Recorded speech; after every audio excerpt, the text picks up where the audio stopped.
নমস্কার। আজ সাফ কথা, তবে সাফ কথাও নয়, আজ আমরা অর্থাৎ নিউজ লাইভ বাংলার বিশেষ অনুষ্ঠান স্মরণে শ্রদ্ধায় কবীন্দ্র। গতকাল আমরা আমাদের শ্রদ্ধেয় ও কবীন্দ্র পুরকায়স্থ বাবুকে হারিয়েছি, যিনি অসম তথা উত্তর পূর্বের পিতামহ হিসেবে তিনি পরিচিত বিজেপি দলের, এবং সে জায়গায় দাঁড়িয়ে শুধু বিজেপি দল বলবো না, অসম তথা উত্তর পূর্বের রাজনৈতিক মহলে শোকের ছায়া নেমে পড়েছে। তিনি উত্তর পূর্ব ভারতের বিজেপির প্রাণ পুরুষ বটবৃক্ষ হিসেবেই ছিলেন। 94 বছরে শিলচরে মহাপ্রয়াণ ঘটে তার। তিনি বহুদিন ধরেই অসুস্থ ছিলেন এবং শিলচর মেডিকেল কলেজ হাসপাতালে তিনি বহুদিন ধরে তিনি চিকিৎসাধীন ছিলেন, ভেন্টিলেশনে ছিলেন, এবং শেষমেশ গতকাল তিনি ইহলোক ত্যাগ করে পরলোক গমন করেছেন। প্রাক্তন কেন্দ্রীয় মন্ত্রীর বিজেপির প্রতিষ্ঠাতা সদস্য তিনি, যার হাতে উত্তর পূর্বে বিজেপির উত্থান। অটল বিহারী বাজপেয়ী মন্ত্রিসভার গুরুত্বপূর্ণ সদস্য তিনি ছিলেন। উন্নয়নের কাণ্ডারি তার মৃত্যুতে একেবারে শোক প্রকাশ করছেন গোটা রাজনৈতিক মহল, সঙ্গে সাধারণ মানুষও। বরাক উপত্যকাবাসীর জন্য তিনি অনেক কিছু করেছেন, তাদের পাশে দাঁড়িয়েছেন, তাদের উন্নয়নের স্বার্থে সবসময় এগিয়ে এসেছেন। তাকে নিয়ে আজ আমরা কথা বলবো, এবং আমাদের সঙ্গে বিশিষ্ট অতিথিরা রয়েছেন। এই মুহূর্তে আমার সঙ্গে স্টুডিওতে রয়েছেন বরাক উপত্যকার বিশিষ্ট সাংবাদিক মৃণাল সরকার। মৃণালদা, তোমাকে স্বাগত জানাচ্ছি আজকের এই বিশেষ অনুষ্ঠানে আমাদের স্মরণে শ্রদ্ধায় কবীন্দ্র।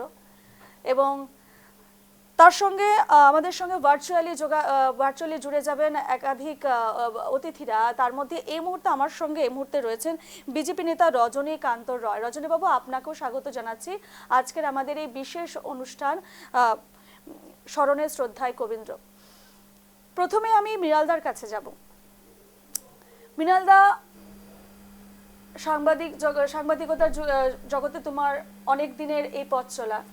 তুমি কবীন্দ্র বাবুর সঙ্গে অনেকবার তোমার সাক্ষাৎ হয়েছে। কাল যখন তুমি খবরটা পেলে, কেমন লেগেছে তোমার? প্রথমে নমস্কার। আমি প্রথমেই নিউজ লাইভ বাংলার সকল দর্শককে জানাই নববর্ষের শুভেচ্ছা, অভিনন্দন। তবে আজকে এই মুহূর্তে এখানে বসে বেশি শুভেচ্ছার কথা আমি বলতে পারছি না, যেহেতু আমাদের সামনে গতকালকে একটা ঘটনা ঘটে গেছে। আমাদের কবীন্দ্র, আমি ব্যক্তিগত, আমরা সাংবাদিক পেশাগত জীবনে আমরা অনেকের সঙ্গে সম্পর্ক রাখি, কিন্তু কোনো ক্ষেত্রে আমাদের সম্পর্কটা হয়ে যায় সামাজিক, পেশা ছড়িয়ে সামাজিক ক্ষেত্রেটা বেশি। তো কবীন্দ্র, আমি ওনাকে জেঠু ডাকি। আচ্ছা। তো জেঠু ডাকতাম। আমার সঙ্গে হৃদ্যতা বললে ভুল হবে, স্নেহের একটা সম্পর্ক ছিল ওনার। তো আমার সঙ্গে ওনার শেষ যেটা আমার কথোপকথন হয়েছে ওনার সঙ্গে 2019-এ ন্যাশনাল প্রেস ডের প্রোগ্রাম হয়েছিল, সেন্ট্রাল প্রোগ্রাম শিলচরে হয়েছিল। তখন মুখ্যমন্ত্রীর মিডিয়া উপদেষ্টা ঋষিকেশ গোস্বামী উনিও ছিলেন সেই অনুষ্ঠানে জেঠুর সঙ্গে আমার দেখা। জিজ্ঞেস করেছিলাম শরীর কেমন। মাঝে মধ্যে শরীরটা খারাপ হয়। কালকে হঠাৎ করে একজন মন্ত্রী, আমাদের কৃষ্ণেন্দু পাল, উনি হঠাৎ করে আমাকে জানালেন যে একটা দুঃসংবাদ পেয়েছি, আমি শিলচর যাচ্ছি। দুপুর থেকে কিন্তু সবাই জানতো যে কবীন্দ্র জেঠু নেই, কিন্তু ডাক্তার ডিক্লারেশন দিয়েছেন সন্ধ্যা 5টা। আচ্ছা। হ্যাঁ, কিন্তু এর আগে আপনি যদি ফেসবুক স্ক্রলিং করেন দেখবেন গতকালকে দুপুর 1টা, 2টা, 3টা থেকে সবাই শোক ব্যক্ত করা শুরু করে দিয়েছে সোশ্যাল নেটওয়ার্কে। কিন্তু আনুষ্ঠানিকভাবে ঘোষণা হয় সন্ধ্যে 5টার সময়। তো আমরা কবীন্দ্র পুরকায়স্থ সম্পর্কে একটা কথা বলি, সবাই জানেন তিনি মন্ত্রী ছিলেন, তিনি 3বারের সাংসদ ছিলেন। কবীন্দ্র পুরকায়স্থ একজন আদর্শ শিক্ষকও ছিলেন। সম্ভবত 1977 সাল হবে, তিনি রামকৃষ্ণ বিদ্যাপীঠের অধ্যক্ষ ছিলেন। সেই অধ্যক্ষ পদ ছেড়ে দিয়ে তিনি সক্রিয় রাজনীতিতে নামেন। তখনও বিজেপির জন্ম হয়নি। 1951 সম্ভবত থেকে তিনি আরএসএস সংঘ পরিবারের সঙ্গে যুক্ত ছিলেন। তার হাত ধরেই 80-র দশকে যে আমরা জনসংঘ ভেঙে যে বিজেপিটা পেয়েছি, সেই বিজেপির প্রতিষ্ঠাতা তিনিই ছিলেন, অন্যতম প্রতিষ্ঠাতা বলা যায়। তো আমাদের সত্যি দুঃখের বিষয়, রাজনৈতিক দিক বাদ দিলেও কবীন্দ্র পুরকায়স্থ ছিলেন সামাজিক ক্ষেত্রে একজন অভিভাবকের মতো সবার কাছেই। একদম। তো আমি এই মঞ্চ থেকে ওনার বিদেহী আত্মার চিরশান্তি কামনা করছি, এমনকি বাবুদা যাকে বলি ওনার একমাত্র পুত্র সাংসদ কনাদ পুরকায়স্থ, ঈশ্বর যেন ওনাকে এই কষ্ট সহ্য করার সেই শক্তি দান করুন। বেশ, মৃণালদার বক্তব্য আমি শুনলাম, দর্শকদের শোনালাম। এই মুহূর্তে যেহেতু আমাদের সঙ্গে বিজেপি নেতা রজনীকান্ত রয় রয়েছেন, রজনীবাবু আপনার সঙ্গেও কবীন্দ্র পুরকায়স্থ বাবুর একটা যোগাযোগ রয়েছে, এবং আপনি যেহেতু দলেরই একজন কর্মী বা দলেরই একজন নেতা, সে জায়গায় দাঁড়িয়ে একাধিকবার আপনার সঙ্গে সাক্ষাৎ হয়েছে তার মহাপ্রয়াণ, এবং আজকের দিনে দাঁড়িয়ে কি মনে হচ্ছে আপনার?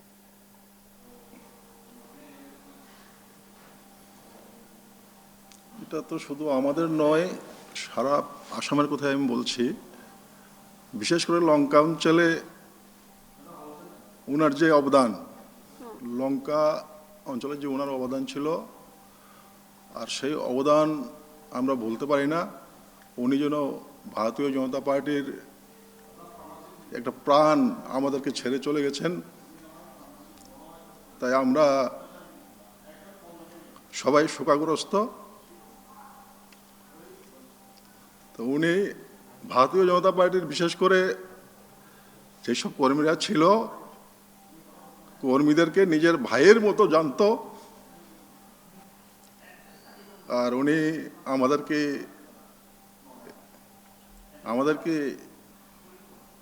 এমনভাবে নিয়ে যেতেন যেন নিজের ভাইকে নিয়ে উনি সমাজের দেশের কাজ করছেন। আর ভারতীয় জনতা পার্টিতে বিশেষ করে ওনার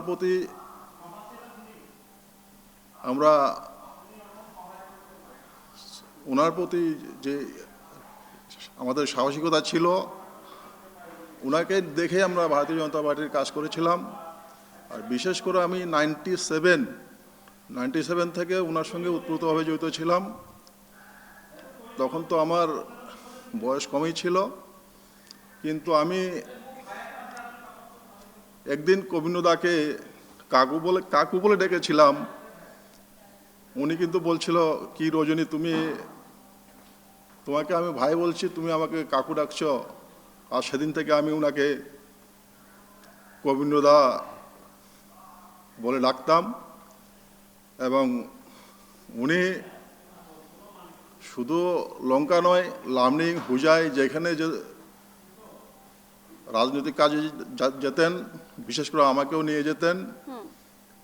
তাই আমি ওনার যে অবস্থা হয়েছে, সেই অবস্থায় আমরা সবাই দুঃখিত। আর ভারতীয় জনতা পার্টি, আমি যেটা দেখতে পেলাম যে উনি ভারতীয় জনতা পার্টির প্রাণ ছিলেন। বিশেষ করে আমাদের লামডিং, লঙ্কা, হুজাই, এখানে উনি ওতপ্রোতভাবে জড়িত ছিলেন। উনি যখন কমিউনিকেশন মিনিস্টার ছিলেন, তখন উনি গুয়াহাটিতে আমাদেরকে ডেকে নিতেন এবং আমাদেরকে জ্ঞান দিতেন। আজকে যেন আমাদের একজন গার্জিয়ান আমরা হারিয়েছি আমাদের মধ্য থেকে। শুধু আমরা বলতে আমাদের ভারতীয় জনতা পার্টির ওনার এই মৃত্যুতে অনেক ক্ষতি হয়েছে ভারতীয় জনতা পার্টির। তাই আমি ভাবব যে ভারতীয় জনতা পার্টির যেসব কর্মীরা ওনার সঙ্গে ছিলেন, ওনারা সবাই শোকাগ্রস্ত হয়েছেন। তাই আমি বলবো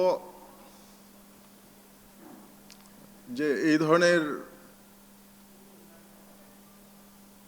যে আমাদের যে ক্ষতি হয়েছে দলের ওনার মৃত্যুতে, সেটা পূরণ করা অসম্ভব। অভিভাবকহীন হয়েছে বিজেপি আজকে দল এই আমি মুহূর্তে।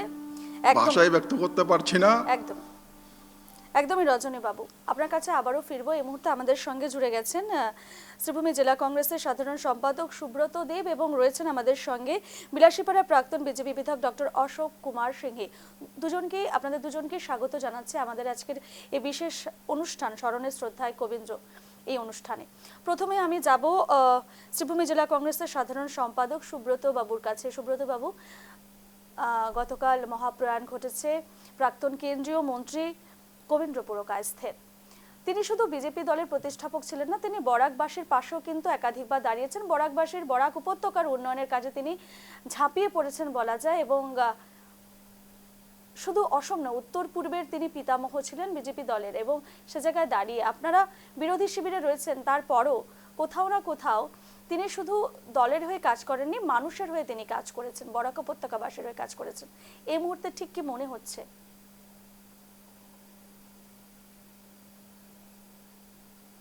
জন্য নিউজ লাইভ বাংলাকে আমি গোটা পরিবারকে আমি ধন্যবাদ জানাই। আমরা সত্যি এরকম একজন মহান জননেতার প্রয়াণে সমস্ত বরাক উপত্যকার মানুষ গভীরভাবে মর্মাহত। আমরা কিছু কিছু লোক এরকম থাকেন যে ওনাদের সঙ্গে কথাবার্তা না বললেও এরকম যে কারো চেহারা দেখে, দূর থেকে চেহারা দেখে ওনাদের প্রতি শ্রদ্ধা আসে, ওনাদের যে বডি ল্যাঙ্গুয়েজ, ওনাদের কথাবার্তা। হ্যাঁ, এরকমও আছে কিছু লোক যাদেরকে দেখে, দূর থেকে দেখে তাদের প্রতি মানে তাদের শ্রদ্ধা আসে না, তাদের প্রতি মানে একটা অন্যরকম মনোভাব হয়। গোবিন্দবাবু ছিলেন এরকম একজন ব্যক্তিত্ব যে দূর থেকে দেখলে ওনার যে চলন ঘটন যেটা আমরা দেখেছি, ওনাকে সবসময় শ্রদ্ধা হতো ওনার চলন ঘটনে। এবং আমি যেটা দেখেছি, শুনেছি যে ওনার মিনাল বলেছে, আমার বন্ধু মিনাল বলেছে যে ওনার শিক্ষকতা দিয়ে ওনার জীবন শুরু হয়েছে, কর্মজীবন। হ্যাঁ, আমিও শুনেছি উনি শিলচরের নার্সিং স্কুলের উনি শিক্ষকতা করেছেন প্রথম। পরবর্তীতে উনি অধ্যক্ষ হয়ে রামকৃষ্ণনগর বিদ্যাপীঠের অধ্যক্ষ হয়ে সেখানে ওনার শিক্ষকতা চালিয়েছেন। পরবর্তীতে শিক্ষকতা থেকে চাকরি থেকে অবসর নিয়ে উনি রাজনীতিতে মানে সক্রিয় রাজনীতিতে এসেছেন। এসে উনি যে রাজনীতি করেছেন সেটা ভ্যালু পলিটিক্স, যেটা বর্তমান সময়ে খুব অভাব।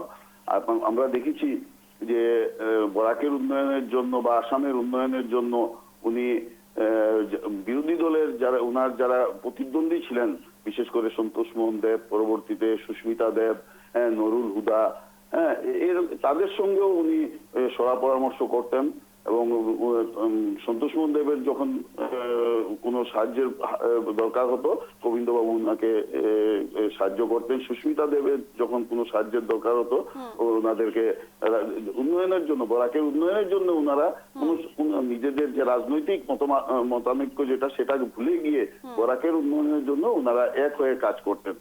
আজকে ওনার প্রয়াণে আমরা সবাই, বরাকবাসী সবাই আমরা মর্মাহত। আমরা ভগবানের কাছে প্রার্থনা করছি যে উনার আত্মার চিরশান্তি হোক, এবং উনার পরিবার বা উনার পরিবারের যেটা ক্ষতি হয়েছে সেটা যাতে সহ্য করার, যে দুঃখ যেটা, সেটা সহ্য করার ক্ষমতা যাতে ভগবান ওনাদেরকে দেন। আবারও ওনার প্রতি গভীর শ্রদ্ধা নিবেদন করছি আজকে আপনাদের এই অনুষ্ঠানের মাধ্যমে।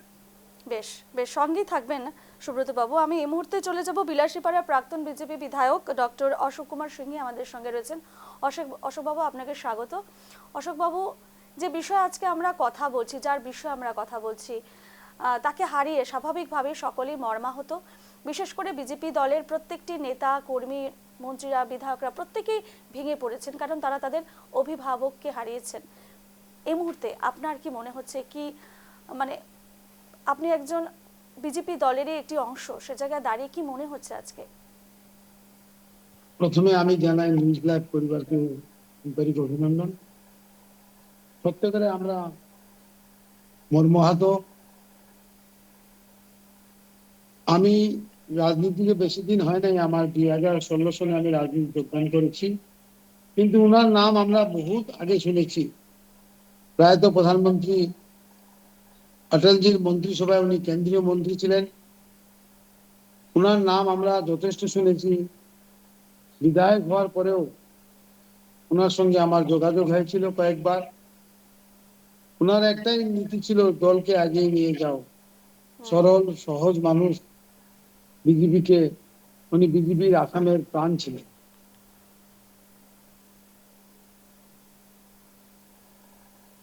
একদমই একদমই অশোকবাবু, আপনার সঙ্গে তার কিছু স্মৃতি যদি এই মুহূর্তে মনে পড়ছে, তার সঙ্গে কাটানো কিছু মুহূর্ত বা কিছু সলা পরামর্শ আপনাকে দিয়েছেন, এই মুহূর্তে যদি কিছু মনে পড়ছে।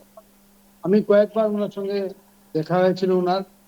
প্রথমে ওনার বাড়িতে, আমার ঠিক মনে নেই 2017 ডিসেম্বর হবে কি জানুয়ারি 18 হবে, হুম তখন আমার শিলচরের এমএলএ দিলীপ পাল, আমাদের মন্ত্রী পরিমল শুক্লবৈদ্য, কয়েকজন জেলা সভাপতিকে নিয়ে আমরা তখন ওনার বাড়িতে গিয়েছিলাম।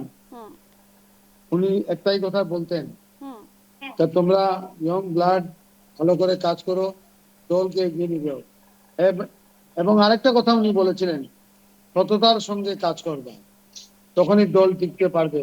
হুম ওনার কথা আজকেও আমার মনে পড়ে। আর আমরা এই নীতি নিয়েই যা আগন্তুক দিনে যে রাজনীতি করতেছি বা এতদিন আমরা করলাম, ওনার এই সততা নিয়েই আমরা রাজনীতিতে আগিয়েছি, আর এটা ফলাফলও পেয়েছি আমরা। হুম একেবারে একেবারে অশোকবাবু, শুধু বিজেপি দলের নয়, আমি বলবো রাজনৈতিক মহলে বর্তমানে শোকের ছায়া একজন বরিষ্ঠ নেতা আমাদের রাজ্য হারিয়েছে। এবং শুধু আমাদের রাজ্য বলবো না, উত্তর পূর্বের বিভিন্ন জায়গার জন্য তিনি দিশা দেখিয়েছেন। সেই সমস্ত রাজনৈতিক মহলে তিনি গেছেন এবং বিজেপি উত্তর পূর্ব বললে ত্রিপুরার উন্নয়নের ক্ষেত্রে তিনি এগিয়ে এসেছিলেন। ত্রিপুরার যে সময় সিপিএম এর দখলে ছিল বা বাম আমল ছিল, সেই সময় তিনি ওখানে গেছেন প্রসারের ক্ষেত্রে বিজেপি দলের। আমি মৃণালবাবুর কাছে এই বিষয়ে আসবো। মৃণালবাবু, তিনি শুধু অসমের জন্যই কিন্তু করে গেছেন তেমন নয়, তিনি কিন্তু উত্তর পূর্বের বিভিন্ন মানুষের পাশে তিনি দাঁড়িয়েছেন এবং তাদের মঙ্গলার্থে তিনি এগিয়ে গেছেন এবং দলের হয়ে সেখানে কাজ করতে ঝাঁপিয়ে পড়েছেন বলা যায়। অবশ্যই। একটা আমার ছোট ছোট স্মৃতি, আমার থেকে যারা অনেক বেশি চেনেন গোবিন্দ মহাশয়কে, আমি তো জেঠু মুখে দিয়ে এসে যায় জেঠু, কিন্তু এই অনুষ্ঠানে তো ব্যাপার হচ্ছে বিজেপির আজকে যে বিজেপি যে জায়গায় এখন দাঁড়িয়ে আছে, আসামে বর্তমান বিজেপি, সেই আসামে বিজেপি দাঁড়ানোর পিছনে এমনকি সমগ্র নর্থ ইস্টে ওনার অবদানটা ঠিক সংগ্রামের মতো। এমন জায়গা, আমি অনেক কিছু বলা ঠিক হবে না, তবে আমি কিছু কিছু কথা না বলেও পারছি না। এমন জায়গা ছিল আসামের মধ্যে যেখানে বিজেপির কোনো অনুষ্ঠান করতে গেলে ভয় হতো, কর্মীরা ভয় পেতেন। বিশেষ এক সম্প্রদায়ের একটু দাপট ছিল সেই সময়, যারা বিজেপিকে যুক্ত করতেন এই যে জয় শ্রীরাম ধ্বনি, ভারত মাতা কি জয়, যাদের কাছে খুব অপছন্দ। সেই সব বিজেপির স্লোগান ছিল ভারত মাতা কি জয়, এইসব যে স্লোগান যেগুলো ছিল, যেগুলো অনেকে হয়তো আমাদেরই আজ অনেকেই আবার বিজেপি করছে এখন, যারা সেই স্লোগানগুলোকে খারাপ পেতেন আজ তারাই বাধ্য করছে। তো সেই সময় আমি যে জায়গা থেকে আসি সেই জায়গাটা সাউথ করিমগঞ্জ, যেখানে বিধায়ক বর্তমান সিদ্দিক আহমেদ। সেই সমষ্টিতে 91-তে প্রণবনাথ এমএলএ হয়েছিল বিজেপি থেকে। প্রণব কুমার নাথকে টিকিট দিয়েছিলেন কবীন্দ্রবাবু। সেই প্রণব কুমার নাথের অনুষ্ঠান, কোনো সভা সমিতি প্রচারে সংখ্যালঘু এরিয়াতে খুব রিস্ক নিয়ে করতে হতো। আজকের বিজেপি সেই তখনকার বিজেপি যে রিস্ক নিয়েছিল, তখনকার বিজেপির কর্মীরা যে সংগ্রাম করেছিলেন, সেই সংগ্রামের ফসল আজকের বিজেপি। একদমই একদমই। তিনি অটল বিহারী বাজপেয়ীর খুব কাছের ছিলেন এবং খুব প্রিয় ছিলেন, এমনটাও শোনা যায়। এবং একাধিক ছবি আমরা দেখেছি অটল বিহারী বাজপেয়ীর সঙ্গে, তার মন্ত্রিসভার সদস্য যেহেতু ছিলেন। তিনি মন্ত্রী হিসাবে কমিউনিকেশনের মিনিস্টার ছিলেন, তথ্য প্রযুক্তির যোগাযোগ ব্যবস্থার, কিন্তু মন্ত্রিত্ব বেশি দিন তিনি ছিলেন না। কিন্তু যেই কম সময়ের মধ্যে ছিলেন, সেই কম সময়ের মধ্যে আমরা কি পেয়েছি জানেন? আমরা আজকে যে গুয়াহাটিতে মোবাইল নেটওয়ার্কিং সিস্টেম, যেটা মোবাইল ফোন 2003 থেকে শুরু হয়েছিল, সেই সময়ে কবীন্দ্রবাবুর কিছু অবদান আমরা ভোগ করছি এখন। বরাকভ্যালিতে অনেকেই জানেন না, বরাকভ্যালিতে টিভি, দূরদর্শন দূরদর্শন কেন্দ্র যেটা ছিল সেটাকে আপগ্রেডেশন করার পিছনে কবীন্দ্রবাবুর বিরাট একটা অবদান আছে। তো অনেক কিছু আছে, তিনি মন্ত্রিত্ব যদি পেতেন অনেক দিনের, অনেক কিছু করতে পারতেন, কিন্তু বেশ। সেই সময়টা উনি পাননি। একদমই। এই মুহূর্তে আমরা আরো একজন বিশিষ্ট অতিথিকে পেয়ে গেছি, হিন্দু যুব ছাত্র পরিষদের উপসভাপতি নীতিশ ভট্টাচার্য। তিনি রয়েছেন আমাদের সঙ্গে। নীতিশ বাবু, আজকের এই বিশেষ অনুষ্ঠানে আপনাকে স্বাগত জানাচ্ছি। আমাদের অনুষ্ঠানের নাম হচ্ছে স্মরণের শ্রদ্ধায় কবীন্দ্র। আলাদা করে বলার প্রয়োজন নেই আপনাকে, আপনি কবীন্দ্রবাবুর যথেষ্ট ঘনিষ্ঠ, তার সঙ্গে তিনি রয়েছেন।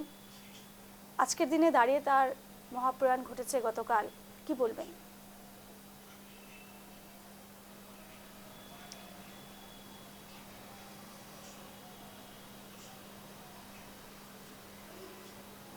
নীতিশ বাবু, শোনা যাচ্ছে?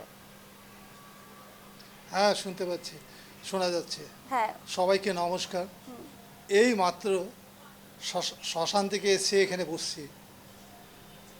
কবীন্দ্রবাবু বলতে সত্যি আমি বাকরুদ্ধ। উনি কী ধরনের ছিলেন বলে বোঝানোটা অনেক কঠিন। 1982 ইংরাজি, তখন আমি সবে তরুণ, ওনার সাথে আমার পরিচয় হয়। 1986 ইংরাজি, দিল্লির রামলালা ময়দানে ঘেট চুক্তি, সেখানে যাই।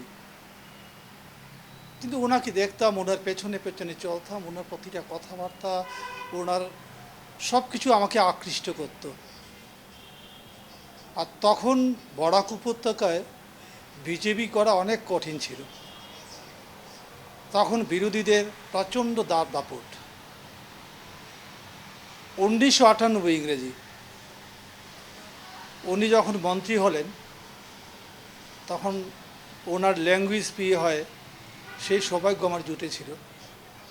ওনার আদর্শ, ওনার সততা, ওনার নিয়মানুবর্তিতা আমাকে প্রতি মুহূর্তে আপ্লুত করে তুলত। মানুষটা কি, প্রথম যখন বিধানসভায় দাঁড়িয়েছিলেন তখন হেরেছিলেন, কিন্তু ওনার মুখে বা কোনো ধরনের আফসোস ছিল না,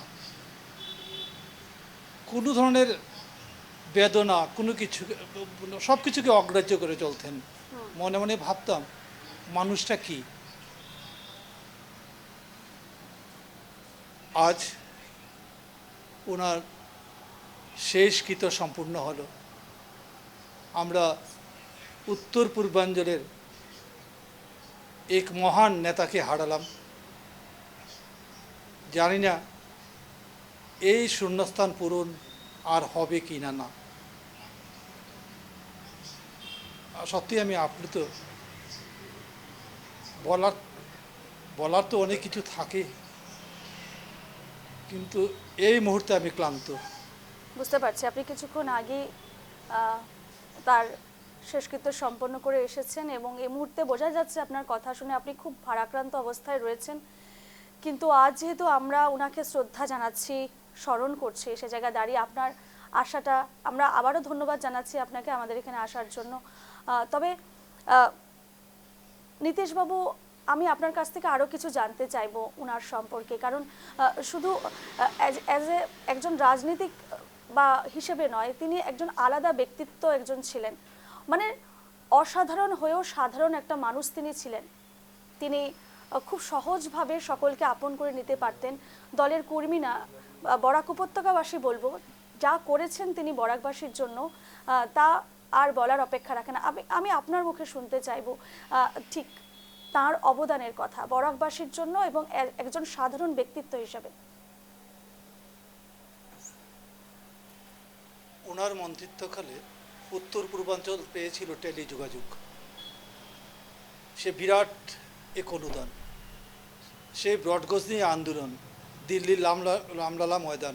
আপনারা জানেন বরাক উপত্যকা ঠিক বাংলাদেশের পাশেই আমরা থাকি, কিন্তু এখানে সংগ্রাম করে উনি যেভাবে এগিয়ে গিয়েছেন এবং বিরোধী দল যারা ছিল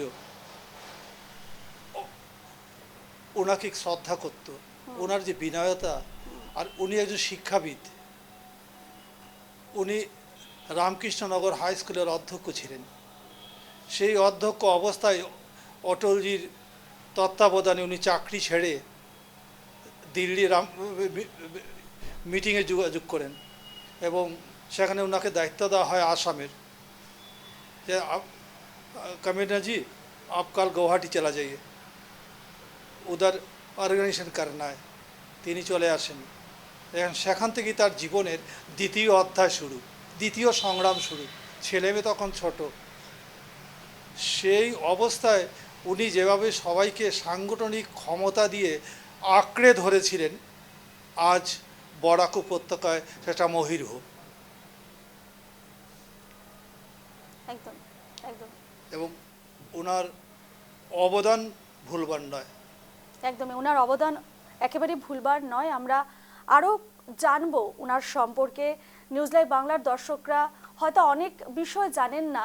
আমাদের সঙ্গে মৃণালদা রয়েছেন নীতিশ বাবু, প্রত্যেকেই রয়েছেন এই মুহূর্তে, দলের নেতাকর্মীরা রয়েছেন, কংগ্রেসের সাধারণ সম্পাদক সুব্রত দেববাবু রয়েছেন। আমরা প্রত্যেকের সঙ্গে আবারও কথা বলবো।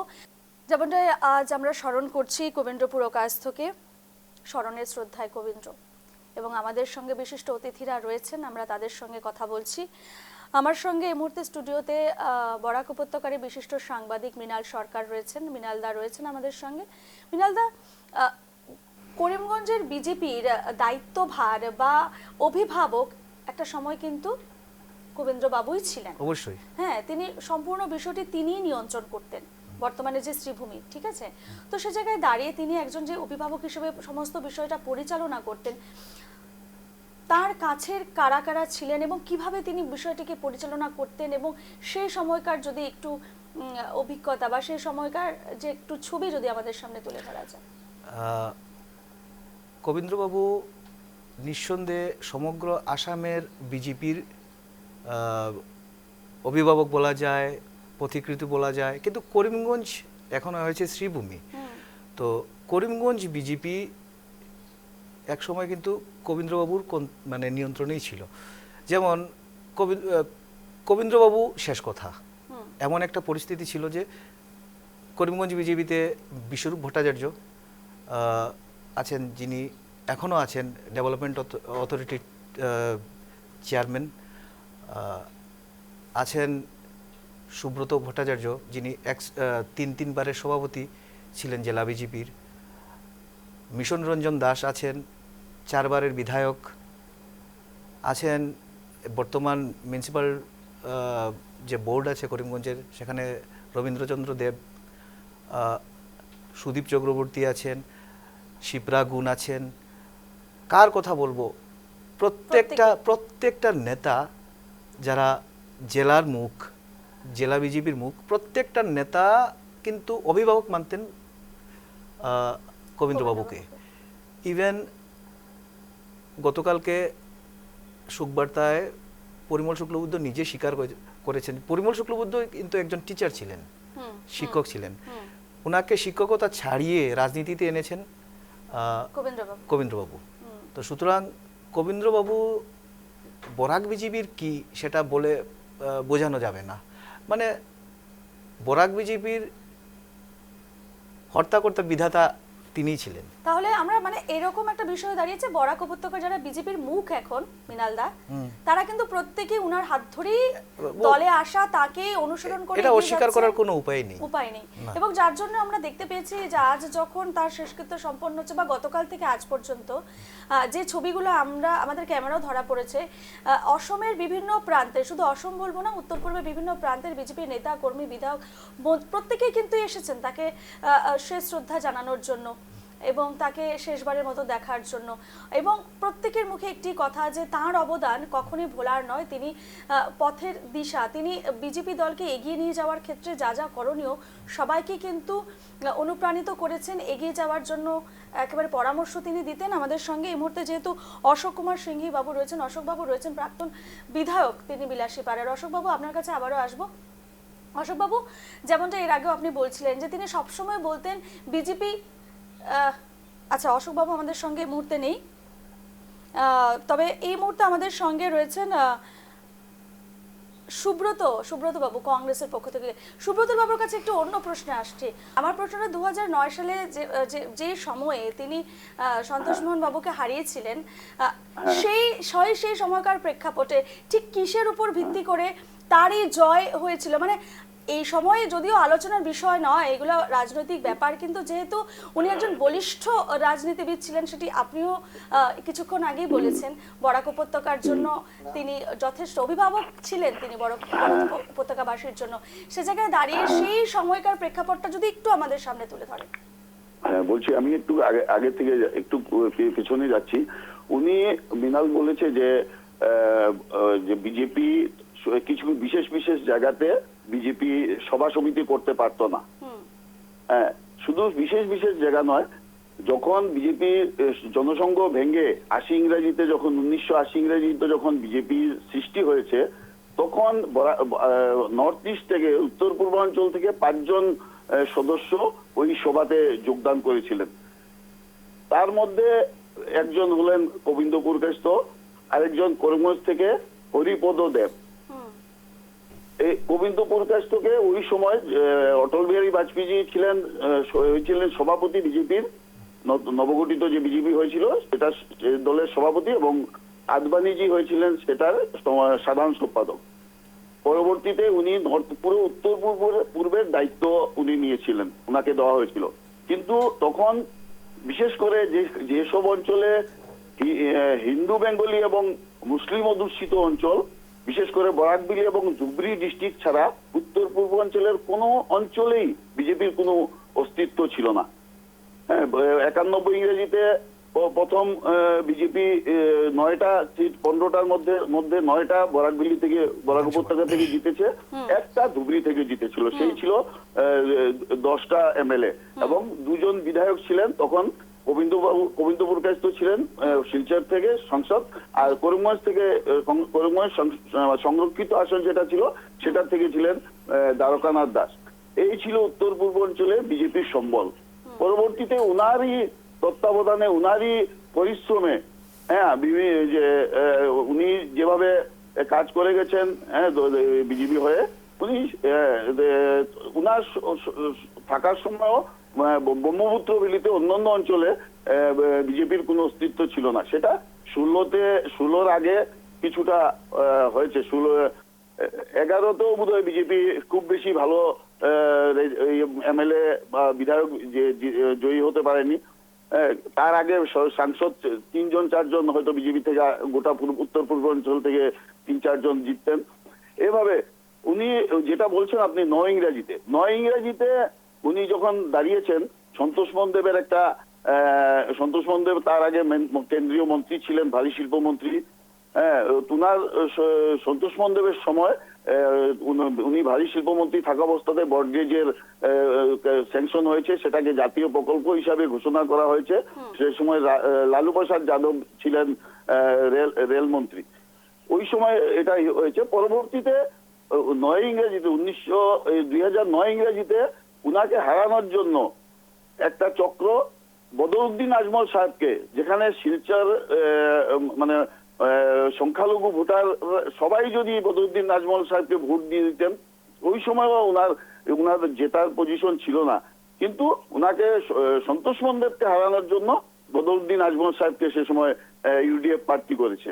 সেটা বিজেপির সঙ্গে আঘাত করে ওই সময়। আমি আজকের দিনে আপনারা একটা সুন্দর একটা অনুষ্ঠান করছেন, আমি সেটা আমি বলতে চাইছি, আমি জাস্ট প্রেক্ষাপটটা আমি আলোচনা করতে চাইছি। আজকে আসলে আমরা কোনো ধরনের নেতিবাচক কথা বলছি না উনার সম্পর্কে, উনি এমন একটা ব্যক্তিত্ব ছিলেন যাকে ঘিরে শুধু বিজেপি দল নয়, যাকে ঘিরে রাজনৈতিক মহলে কিন্তু তার অনেক অবদান রয়েছে। তিনি যেভাবে পথ দেখিয়েছেন, শুধু বিজেপি দলের নেতা নেত্রীদের নয়, প্রত্যেকটি দলের নেতা নেত্রীর জন্য তিনি একটা অনুপ্রেরণার জায়গা একটা কিন্তু নিয়ে রয়েছে। উনি শুধু সাংসদ, বিধায়ক বা ক্ষমতার জন্য রাজনীতি করতেন না, উনি মানুষের জন্য একদম। রাজনীতি করতেন, উনি ওনার একদম। জন্য না, উনি মানুষের জন্য রাজনীতি করছেন। একদম। এই জন্য দলমত নির্বিশেষে ওনাকে আমরা সবাই শ্রদ্ধা করি। একদম, হ্যাঁ, দলমত এই যে ওনাকে নির্বিশেষে একদম। হ্যাঁ, নির্বিশেষে আমরা ওনাকে শ্রদ্ধা করতাম, আগেও করতাম, এখনো করি, আগামী একদম। দিনও বরাকবাসী ওনাকে স্মরণ রাখবে। একদম, আর উনি দলমত 2009 নির্বিশেষে হ্যাঁ, প্রত্যেকেই আজকে নির্বিশেষে কিন্তু আজকের দিনে দাঁড়িয়ে সুব্রত বাবু, দলমত নির্বিশেষে প্রত্যেকেই কিন্তু মর্মাহত, শোকাহত তাকে হারিয়ে। কারণ তিনি একজন প্রত্যেকটি রাজনৈতিক ব্যক্তিত্বের ক্ষেত্রে বা প্রত্যেকটি নেতা মন্ত্রীদের ক্ষেত্রে যারা রাজনীতির সঙ্গে জড়িত প্রত্যেকের কাছে তিনি কিন্তু ইন্সপিরেশন, ইংরেজিতে যেটা বলে প্রেরণা যোগায়, তিনি প্রেরণা যোগান এবং যুগিয়ে যাবেন এবং প্রত্যেককে খুব সঠিক দিক তিনি দেখিয়েছেন সব সময়, একজন মানুষ হিসেবে, একজন রাজনীতিক হিসেবে। সে জায়গায় দাঁড়িয়ে তার জন্যই আজকে নিউজ লাইভ বাংলা আমরা স্মরণ করছি। শুধু একজন বিজেপির দলের নেতা ছিলেন, মন্ত্রী ছিলেন সেই হিসেবে নয়, একজন এমন ধরনের ব্যক্তিত্ব ছিলেন, একজন এমন গুণী ব্যক্তিত্ব ছিলেন যাকে স্মরণ করা আমাদের মনে হয়েছে আজকের দিনে দাঁড়িয়ে আমাদের সেটা কর্তব্য। আজ আমরা স্মরণ করছি কবীন্দ্র পুরকায়স্থকে, প্রাক্তন মন্ত্রী তথা অসম তথা উত্তর পূর্বের পিতামহ, যাকে আখ্যায়িত করা হয়েছে পিতামহ হিসেবে। আমরা তাকে আজকে স্মরণ করছি কারণ তিনি শুধু একজন অভিজ্ঞ রাজনীতিবিদই ছিলেন না, তিনি এমন একটা ব্যক্তিত্ব ছিলেন যাকে স্মরণ করা আজকের দিনে খুবই প্রয়োজন ছিল। কারণ তিনি একজন মানুষ হিসেবে খুব ভালো মনের মানুষ ছিলেন। বরাকবাসী তো শুধু অসমবাসী নয়, শুধু বরাকবাসী নয়, গোটা উত্তর পূর্ববাসীর ভালো চিন্তায়, তাদের উন্নয়নে এগিয়ে এসেছিলেন। আমি উনার আদর্শ ঠিক রাজনীতির ক্ষেত্রে, যেহেতু তিনি একজন রাজনীতিক হিসেবেই তার একটা জায়গা রয়েছে বিজেপি দলে, মন্ত্রী ছিলেন তিনি, সে জায়গায় দাঁড়িয়ে আমি মৃণালবাবুর কাছে আসবো। মৃণালদা, যে তার আমরা অনেকেই জানি তিনি ঠিক কি কি বলে গেছেন, তার দলের হয়ে তিনি কি কি কাজ করেছেন আমরা প্রত্যেকেই জানি, কিন্তু তার এই রাজনৈতিক জীবনে তিনি ঠিক তার আদর্শটা কি ছিল, প্রধান আদর্শ কি ছিল, এবং তিনি কিভাবে নিজের দলকে এভাবে এগিয়ে নিয়ে এলেন এবং একটা জায়গায় তিনি প্রতিষ্ঠা করেছেন। আজকের দিনে কেন্দ্রে বিজেপি সরকার রয়েছে, রাজ্যে বিজেপি সরকার রয়েছে। দেখুন, আমরা পেশাগত ক্ষেত্রে আমরা অনেকের সঙ্গে কথা বলি, অনেকের সঙ্গে অনেকের ইন্টারভিউ নিতে হয়।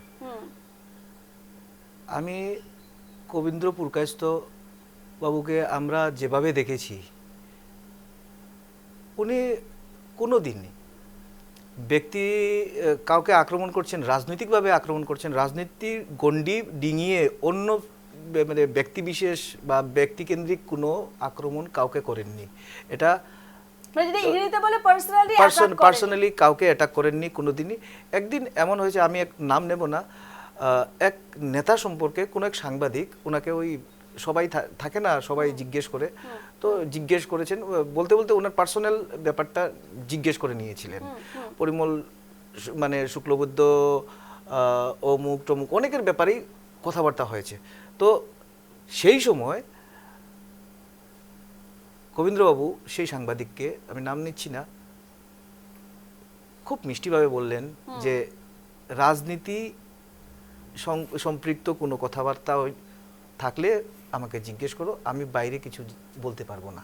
বা কথাবার্তা তো উনি ওটাকে হবিগঞ্জি টাইপের, বাংলার একটা হবিগঞ্জি খুব সুন্দর মিষ্টি মিষ্টি ভাষা, সেই ভাষায় উনি এমনভাবে বুঝিয়ে দিলেন যে রাগ করেননি, কিন্তু কথাটাকে এমনভাবে ঘুরিয়ে দিলেন যে আমাকে রাজনৈতিক বিষয় সম্পর্কে জিজ্ঞেস করো, আমি বাইরে কারো পার্সোনাল লাইফ সম্পর্কে আমি কিছু জানি না, বলবো না। অর্থাৎ রাজনীতি এবং ব্যক্তিগত বিষয়টি তিনি আলাদাভাবে রাখতেন, যেটা আজকের দিনে দাঁড়িয়ে মৃণালদা আমরা দেখি যে কিছু কিছু রাজনীতিবিদ কিন্তু মানে ব্যক্তিগত বিষয়টিকেও টেনে আনা হয়, সে জায়গায় দাঁড়িয়ে মানে তিনি এর বিরোধিতা করে এসেছেন, মানে রাজনীতিকে এবং ব্যক্তিগত বিষয়গুলোকে তিনি আলাদাভাবেই দেখে এসেছেন, তাই তো?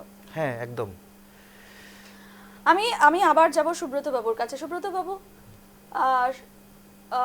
বাবুর সঙ্গে যোগাযোগ বিচ্ছিন্ন হয়েছে। আমরা যেমনটা আজকে স্মরণ করছি মৃণালদা, তুমি একজন সাংবাদিক হিসাবে বহু সময় তুমি বরাক উপত্যকায় রয়েছো, বরাক উপত্যকায় আছো এবং বরাকের উন্নয়ন তুমি দেখেছো। ঠিক যদি আমরা উন্নয়নের মাপকাঠিতে বিচার করি তাহলে কবীন্দ্র পুরকায়স্থের ঠিক ভূমিকা যদি আমরা আলোচনা করি আজকের দিনে দাঁড়িয়ে, তাহলে কি বলবে একেবারে সংক্ষেপে যদি বলো। প্রত্যক্ষ ভূমিকা বলবো না, পরোক্ষ ভূমিকা অনেক বেশি। পরোক্ষ ভূমিকা বলতে কি, আজকে যে দুজন বরাক থেকে মন্ত্রী আছেন, আমি জানি একজন কৃষ্ণেন্দু পাল আর একজন কৌশিক রায়, এই দুইজন মন্ত্রী ঘন ঘন যেতেন কবীন্দ্রবাবুর স্বাস্থ্যের খোঁজ নিতে। এমনকি কথা যখন বলতেন তিনি, সেই সময় ওনাদেরকে বলতেন যে তুমি এটা করো, তুমি ওটা করো, মানে সাজেশনটা কন্টিনিউ। শুধু ওনাদের না, বরাকবেলির যত বিজেপি নেতা আছে সবাই যেতেন, অসুস্থতার খবর নিতে যেতেন, ফাঁকে উনিও বিনিময়ে পরামর্শ দিতেন। এই পরামর্শগুলো প্রতিফলন ঘটতো বরাকের উন্নয়নে, এটাই আমি যতটুকু জানি। কিন্তু সক্রিয় রাজনীতিতে ক্ষেত্রে তো উনি ছিলেন না, দীর্ঘদিন অসুস্থতায় ভুগছিলেন। যাই হোক, সেই ক্ষেত্রে আমি যদি বলি যে বরাকের উন্নয়নের পরোক্ষভাবে উনারও এক বিরাট ভূমিকা আছে বর্তমান উন্নয়নের। অর্থাৎ তিনি প্রত্যেককে পথ দেখিয়েছেন, যারা মন্ত্রীরা রয়েছেন, মন্ত্রী কৌশিক রায়, কৃষ্ণেন্দু পাল, প্রত্যেককে রাজনৈতিক ময়দানে তিনি এগিয়ে যাওয়ার সলা পরামর্শ দিয়েছেন, কিভাবে এগিয়ে যেতে হবে সমস্ত কিছু তিনি বুঝিয়েছেন বা এগিয়ে চলার ক্ষেত্রে অনেকটাই সাহায্য করেছেন। এবং আজকের দিনে দাঁড়িয়ে এই যে দুই মন্ত্রীকে আমরা পেলাম, সেক্ষেত্রেও কি তার অনেকটা অবদান রয়েছে বলা যায়? দেখুন, সেটা তো ওদের সাংগঠনিক বিষয়। বিজেপি, আমি তো আর বিজেপির ওয়ার্কারও নই, কিছু নেই। কিন্তু তারপরেও যদি বলি যে হ্যাঁ, কবীন্দ্রবাবুর একটা ভূমিকা তো নিশ্চয়ই আছে। একদম একদমই একদমই। সুব্রত বাবুর কাছে যাব আমি। সুব্রত বাবু, যেহেতু আপনি কংগ্রেস দলের একজন নেতা, সে জায়গায় দাঁড়িয়ে আপনি বরাক উপত্যকাবাসী, সে জায়গায় দাঁড়িয়ে কবীন্দ্রবাবুর সান্নিধ্য তো আপনি পেয়েছেন, যদি একটু তার সঙ্গে কাটানো কিছু স্মৃতি যদি আমাদের সঙ্গে শেয়ার করেন। না, আমি মানে ঘনিষ্ঠভাবে ওনার সঙ্গে আমি কাটাতে পারিনি। বললাম যে ওনাকে দূর থেকে দেখে আমি ওনার কার্যক্রম দেখেছি। হ্যাঁ, উনি রাজনৈতিকভাবে যে যখন বক্তব্য দিতেন আমি শুনেছি। হ্যাঁ, আমি যেহেতু আমি অন্য দল বিলং করতাম, হ্যাঁ, আমি মানে ব্যক্তিগতভাবে কখনোই সাক্ষাৎ হয়নি, তাই তো? হয়নি এই সৌভাগ্য আমার হয়নি। হ্যাঁ, কিন্তু আমার ওনার প্রতি অগাধ শ্রদ্ধা ছিল। হ্যাঁ, ওনাকে সমস্ত বরাকবাসী হ্যাঁ মূল্যবোধের রাজনীতির জন্য, বর্তমান যে ধরনের রাজনীতি চলছে এই সময়ে উনাকে বরাকবাসী মানে স্মরণ রাখবে। এটাই যে উনি মূল্যবোধের রাজনীতি করতেন, শুধু ক্ষমতার জন্য নয় বা উন্নয়নের জন্য, মানুষের জন্য, উনার জন্য নয়, উনার ব্যক্তির জন্য নয়, দলের জন্য এবং মানুষের জন্য, কি মানুষের কিভাবে ভালো হবে, এই যে মূল্যবোধের রাজনীতি আজকের দিনে ওনাকে সত্যি মানুষ এই মূল্যবোধের রাজনীতির জন্য ওনাকে স্মরণ করবে। আমি আবারও বলছি যে ওনারা গোবিন্দপুর কাস্ত, তারপর সন্তোষ মোহন দেব, নরুল উদাস, সুস্মিতা দেব, ওনারা দেখেছি আমি যে ওনারা বক্তব্যের সময় রাজনৈতিক বক্তব্য একজন আরেকজনের দলের বিরুদ্ধে দিয়েছেন, কিন্তু ব্যক্তিগতভাবে ওনাদের যে সম্পর্ক ছিল এটাও আমরা প্রত্যক্ষ করেছি। যে হ্যাঁ, রাজনৈতিক মতানৈক্য ছিল, মতভেদ থাকলেও মনের মিলটা মানে ব্যক্তিগতভাবে তাদের মধ্যে খুব ভালো সম্পর্ক ছিল। একদমই আমরা সুস্মিতা দেবকে দেখেছি, তিনিও এসেছেন শেষ শ্রদ্ধা জানাতে, আমরা দেখেছি। বেশ বেশ, আমাদের সঙ্গে এই মুহূর্তে প্রাক্তন বিজেপি বিধায়ক ডক্টর অশোক কুমার সিংহ রয়েছেন। অশোক বাবু, সংক্ষেপে আপনার কাছ থেকে জানতে চাইবো, যেহেতু পিতামহ ছিলেন তিনি এবং তিনি কখনো বিলাসীপাড়া, যেহেতু আপনি বিলাসীপাড়ার প্রাক্তন বিধায়ক ছিলেন, সে জায়গায় দাঁড়িয়ে বিলাসীপাড়ার উন্নয়নের ক্ষেত্রে তিনি কখনো কিছু বলেছেন আপনাকে, বা সে ধরনের কোনো স্মৃতি আপনার এই মুহূর্তে মনে পড়ছে? কিভাবে এগিয়ে যেতে হবে? নিশ্চয়ই বলেছেন, সৎভাবে সততার সঙ্গে এগিয়ে যাও। আপনারা জানেন ধুবড়ি জেলাটা সংখ্যালঘু প্রধান এলাকা। ধুবড়ির মতো জায়গায় ওনার নেতৃত্বে ধ্রুব মহাশয় টিকে এসেছিলেন, এটা একটু বড় কথা বিজেপির জন্য। বড় ওই সময় যখন বিজেপির কোনো সংগঠন ছিল না, তখনকার দিনে গোবিন্দবাবুর নেতৃত্বে আমরা ধ্রুব মহাশয়কে এমএলএ হিসাবে পেয়েছিলাম ধুবড়ি থেকে। তারপরে আমি এমএলএ হওয়ার পর উনি একটাই কথা বলেছেন তুমি মাইনরিটি এলাকা থেকে জিতে এসেছো, নিশ্চয়ই ভালো কাজ করো, সবার জন্য করো, দলের জন্য করো, নীতি এবং আদর্শ বিজেপির বজায় রাখো, তখনই সাকসেস হবে। বেশ বেশ, আজকে আর সময় নেই, এই মুহূর্তে আমাদের অনুষ্ঠান এখানেই শেষ করতে হবে।